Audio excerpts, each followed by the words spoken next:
चलिए आज हम लोग पाइथागोरस प्रमेय को डिस्कस करेंगे। देखिए पाइथागोरस प्रमेय क्या कहता है, किसी भी समकोण त्रिभुज में कर्ण का वर्ग अन्य दो भुजाओं के वर्गों के योग के बराबर होता है, इसको सिद्ध करना है पाइथागोरस प्रमेय। तो चलिए आज हम लोग उसी को सिद्ध करेंगे। पाइथागोरस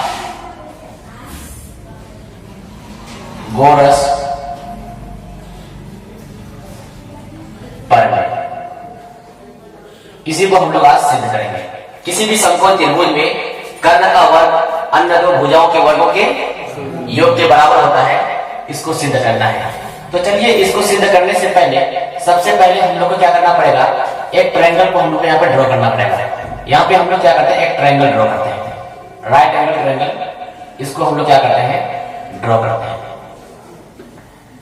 अब राइट एंगल ट्रायंगल जो होता है उसमें ये कोण क्या है, 90 डिग्री है। ये ए है, ये बी है और ये सी है। अब यहां पे हम लोग क्या करते हैं, सबसे पहले हम लोग क्या करेंगे, इसका जो प्रूफ करने का है पहले उसको लिखेंगे। हम लोग यहां पे लिख लेते हैं, किसी भी समकोण त्रिभुज में प्रमेय है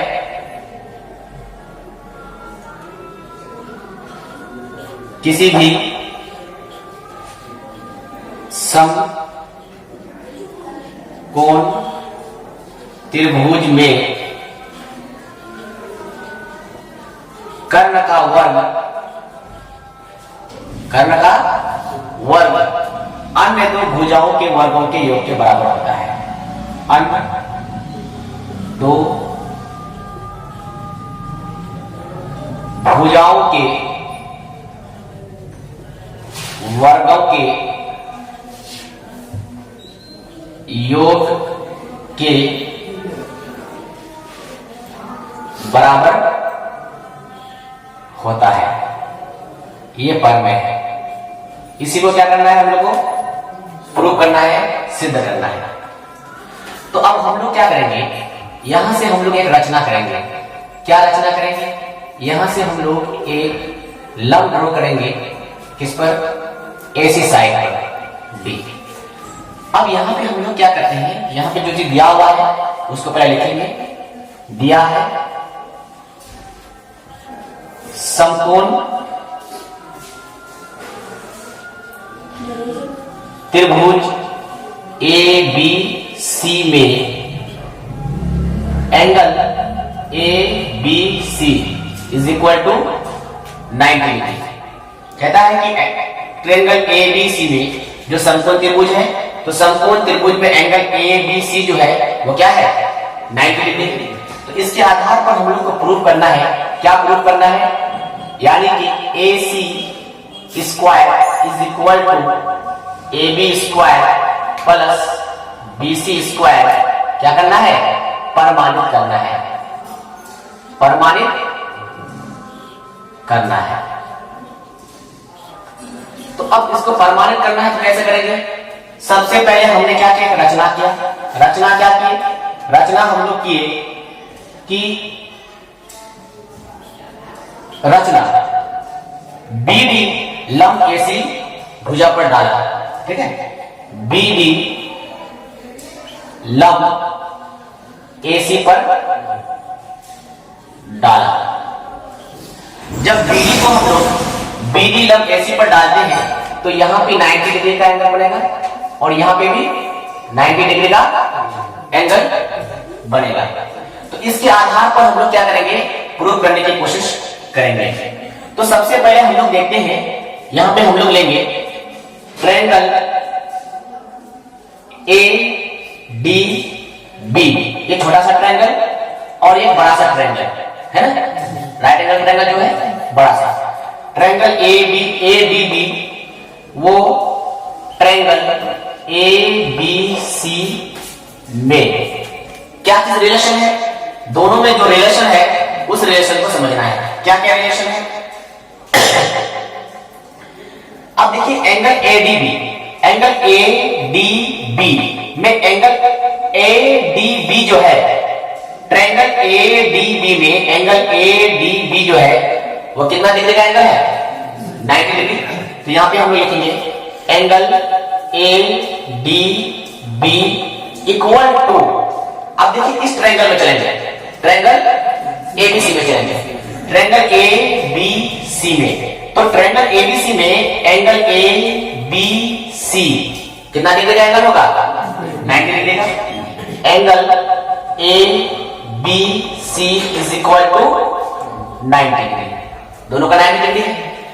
अब हम लोग क्या करेंगे, देखते हैं कि ट्रायंगल ए डी बी और ट्रायंगल ए बी सी में एंगल ए जो है ये दोनों में ओवरनिष्ठ है, क्या है कि नहीं है?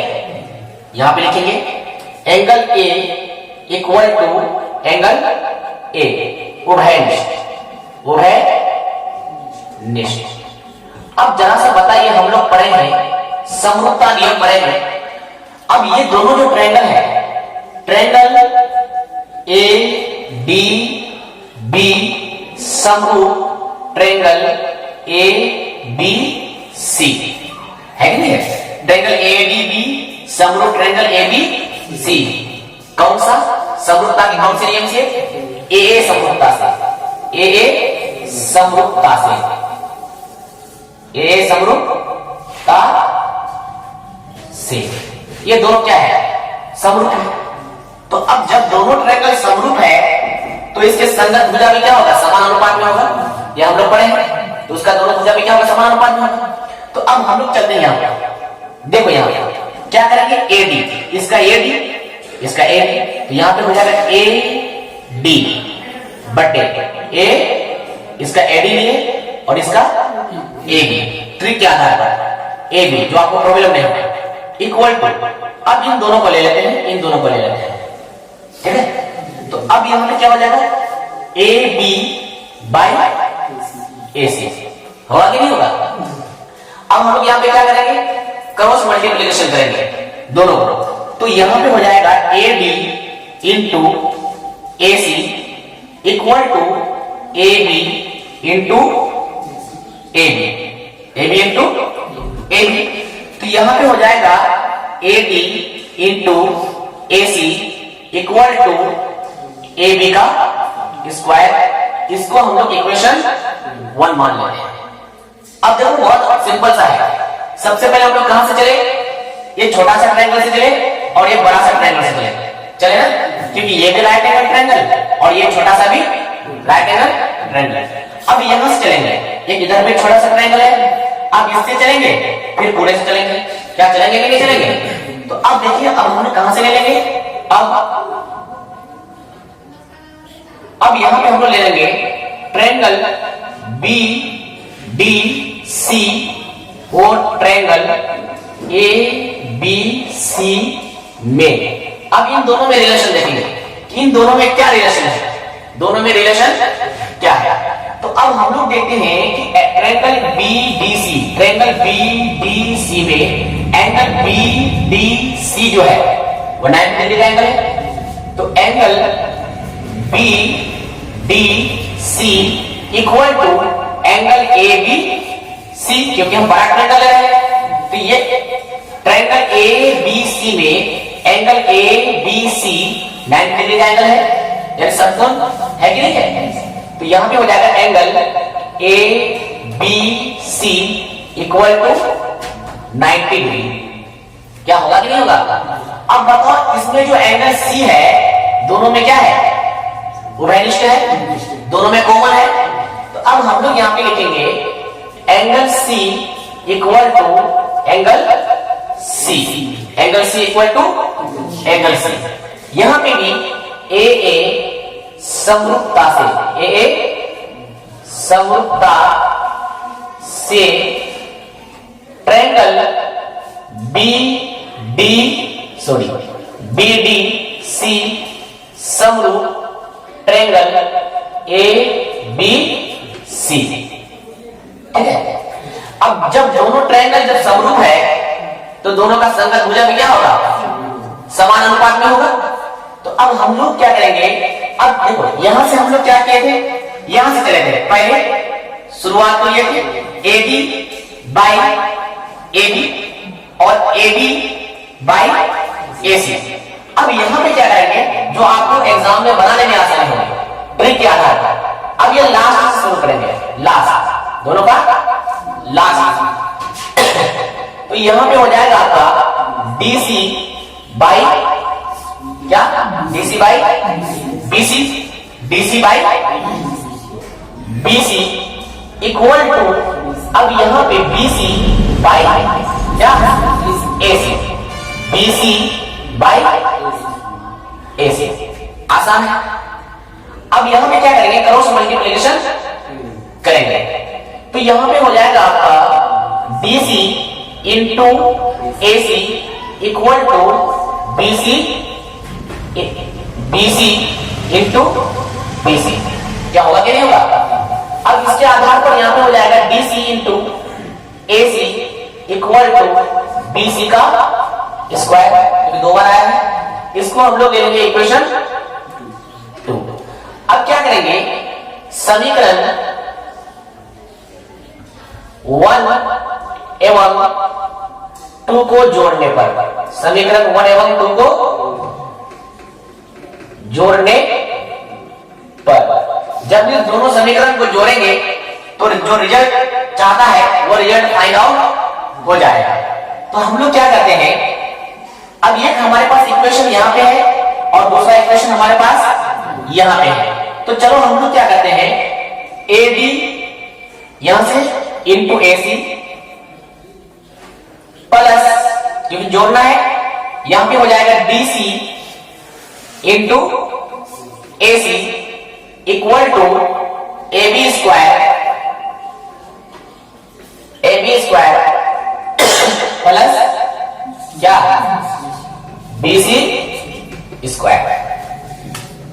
अब देखो जरा सा, अब इन दोनों में यहां पे हम लोग जो देख रहे हैं, तो यहां पे AC कॉमन आ जाएगा। क्या कॉमन आ जाएगा, AC कॉमन ले लेंगे तो यहां पे बचेगा AB plus DC equal to AB square plus BC square. क्या होगा कि नहीं होगा? अब जरा सा आप देखिए, यहां पे AB plus DC equal to क्या हो जाएगा, AC होगा कि नहीं होगा? क्योंकि यहां पे AD plus DC is equal to AC, किसके आधार पर, ट्रेंड के आधार पर। तो अब यहां पे हम लोग क्या करेंगे, AC और इसके बदले में हम लोग क्या लिखेंगे, AC equal to AB square plus BC square लिखेंगे कि नहीं? तो अब जरा सा देखिए आप, AC square is equal to AB square plus BC square. अगर इससे अगर हम लोग स्क्वायर को अगर हटा देंगे तो उस पर रूट चढ़ जाएगा। तो यहां पे हो जाएगा AC is equal to AB square plus BC square. अब जरा सा देखिए, इसको इशारा पे लिख सकते हैं, जो समकोण होता है उसके सामने वाले में जो साइन होता है वो कर्ण होता है, बाकी ये लंब और ये आधार। तो AC को हम लोग ये भी लिख सकते हैं, H is equal to under root P square plus B square. क्या ये प्रूव्ड हुआ कि नहीं हुआ? इस प्रकार हम लोग पाइथागोरस प्रमेय को क्या किए, प्रूव कर लिए। तो यहाँ पे ये चीज कहता है, पाइथागोरस प्रमेय यही चीज कहता है, किसी भी समकोण त्रिभुज में कर्ण का जो वर्ग है अन्य दो भुजाओं के वर्गों के योग के बराबर होता है। जैसे यहाँ पे इस आधार पर यहाँ पे आया कि नहीं आया, AC square is equal to AB square plus BC square. तो ये पाइथागोरस प्रमेय इस तरीके से हम लोग क्या करेंगे, आसानी से क्या करेंगे, प्रूव करेंगे। चलिए उतार